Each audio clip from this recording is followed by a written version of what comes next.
Alaikum assalam wa rahmatullahi wa barakatuh. Number one, you can't be a hadith rejecter and believe in the Quran. It makes no sense whatsoever. And if you listen to the recent lecture that we translate for the Shaykh Hakim al-Kuwait, he has a bit on that where he rejects and refutes the Quraniyoon. And a perfect example of that, Allah subhanahu wa ta'ala commands us to establish the salat.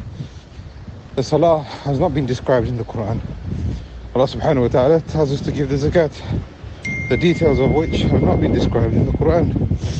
Allah subhanahu wa ta'ala, actually all pillars of Islam, the details of it are not explained in the Quran. But it has been commanded. And these are the pillars of Islam. So how is it that a person can say La ilaha illallah, Muhammad Rasulullah? That statement is not found in the Quran either. Not like that.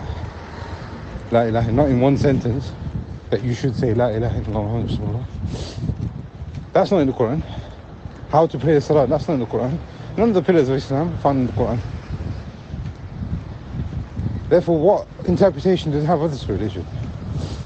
That's number one. Number two, where did they originate from? This is not understanding of the Salaf al-Salih.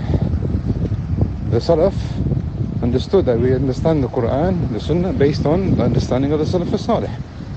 The Messenger of Allah said, "Alaykum bi-sunnati wa sunnati khulafa'i ar-rashidin al-mahdiyyin min ba'di. Addu alayha bin-nawajith wa iyyakum muhdathat al-umur." And the hadith goes on, but this is an example of a statement which is authentic according to the same level of authenticity that has been applied to the chain of narrations of Quran. So now here we're talking principally, if chains of narrations have come to us of the authenticity of the Quran, then how come we can't apply that to hadith?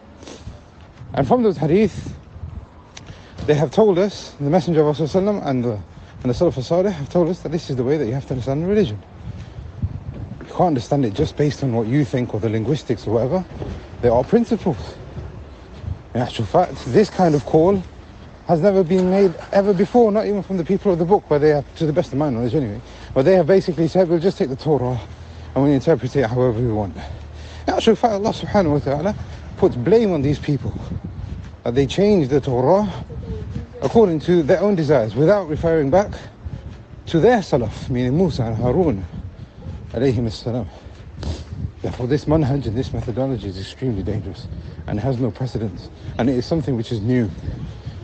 Also added to that now, Allah subhanahu wa ta'ala commands us in the Quran to take from the Messenger of Allah. وَمَا أَتَاكُمُ الرَّسُولُ فَخُذُوهُ وَمَا نَهَاكُمْ عَنْهُ فَانْتَهُوا. Whatever He's told you to do, then do it. Whatever He's told you to stay away from, then stay away from it. In actual fact, explicit wording, Surah Nisa, Allah subhanahu wa ta'ala, He says, وَمَن يَطِعِ الرَّسُولُ فَقَدْ أَطَاعَ اللَّهِ. Whoever obeys the Messenger, then he has obeyed Allah. Therefore, Allah subhanahu wa ta'ala in the Quran commands us to follow the Sunnah. إِنَّ عَلَيْنَا جَمْعَهُ وَقُرْآنَهُ فَإِذَا قَرَأْنَاهُ فَاتَّبِعْ قُرْآنَهُ ثُمَّ إِنَّ عَلَيْنَا بَيَانَهُ. It's upon us to collect the Quran and then to teach you the bayan. And then the Messenger of Allah sallallahu taught us the bayan. So I just wanted to talk about this sect. It is new, never been heard of before, and there are many contradictions in it. And clearly it's a path of deviation. As for the ayah that you were talking about, then again this shows you how they are not principled and how they contradict themselves. Ayah number 80 from Surah Baqarah. They are saying that this applies to everyone, meaning if you've entered into the hellfire, you will not exit. But Ahlul Sunnah, we believe that the people of Tawheed will not stay in the hellfire forever. And that actually is explained in the Quran itself, but they don't understand it. Allah subhanahu wa ta'ala tells us, إِنَّ اللَّهَ لَا يَغْفِرُ يُشْرَكَ بِهِ وَيَغْفِرُ مَا دُونَ ذَلِكَ لِمَن يَشَاءُ. Allah subhanahu wa ta'ala will forgive anything lesser than shirk. So it could be that a person is punished, but then he is forgiven and pardoned. But this ayah here, if you look at ayah number 79, and even the ayat before it, clearly the context is talking about the Yahud.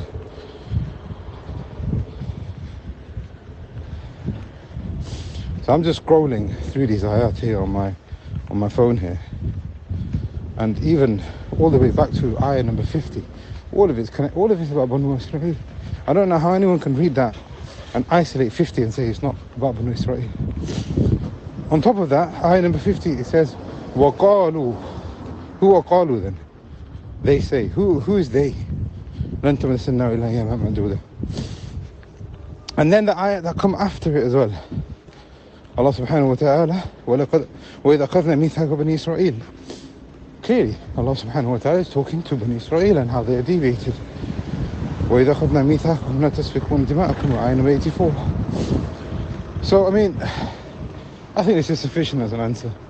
And I will say to you, you have to be very careful on who you take knowledge from and who you discuss religion with, because there are many different ways and theories of how people want to understand and come to the haqq. When the haqq has been made clear to you, to follow the kitab and the sunnah, have the correct understanding from the Salaf Salih, and submit and learn and improve and worship and ask Allah for His steadfastness and hidayah.